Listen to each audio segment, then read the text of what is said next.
জয়গুরু। আমরা এখন আরেক জায়গাতে আইছি, এই যে সৎসঙ্গ কেন্দ্র দেবীপুর, বন্দে পুরুষোত্তম। যাই হোক, এটা ত্রিপুরার আরেকটা সাইটে পড়ছে আর কি। আগরতলা টাউন থেকে কত কিলোমিটার ডিস্টেন্স এটা? মোটামুটি 20 কিলোমিটার। আগরতলা টাউন থেকে প্রায় 20 কিলোমিটার ডিস্টেন্স মিনিমাম।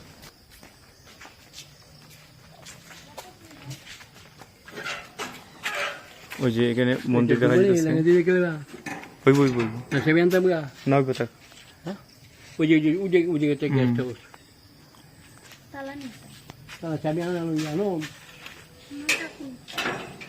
খুব সুন্দর মন্দির, এখানে এসে আজকে খুব ভালো লাগছে।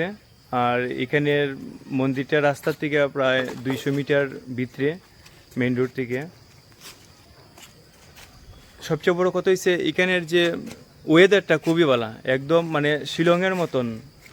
এই ওয়েদারটা, মৌসুমটা একদম শিলংয়ের মতন ঠান্ডা এখানে। আর এখানে অনেক রবার গাছ আছে এখানে, মানে এই জায়গাটার মধ্যে খুবই ভালো লাগতেছে সবসময়। মানে এখন কিন্তু গরমের সিজন হইলেও কিন্তু বোঝা যায় না, মনে হইতেছে যে আমরা এখন ঠান্ডার দিনের মধ্যে আছি কিনা, একদম শিলংয়ের মতন ওয়েদার। যাই হোক, সবার কাছে আমার ভিডিওটা যেন গিয়ে পৌঁছে। আর আপনারাও চেষ্টা করবেন যে সৎসঙ্গ কেন্দ্র দেবীপুর মন্দিরে আওয়ার লাগে। এখানের জায়গাটা খুবই দেখতে সুন্দর, রবার বাগান আছে। আর আমরা তো নিজে গাড়ি করে আইসি, গতিকে বিভিন্ন ধরনের জায়গায় ঘুরতে পারতাছি। আর সবসময় ভাড়া গাড়ি করে হইলে সব জায়গা নেওয়া যায় না, তো সব জায়গা গিয়ে গাড়ি পাওয়া যায় না। ত্রিপুরাতে এসে যত আনন্দ পাইছি, খুব ভালো লাগতেছে।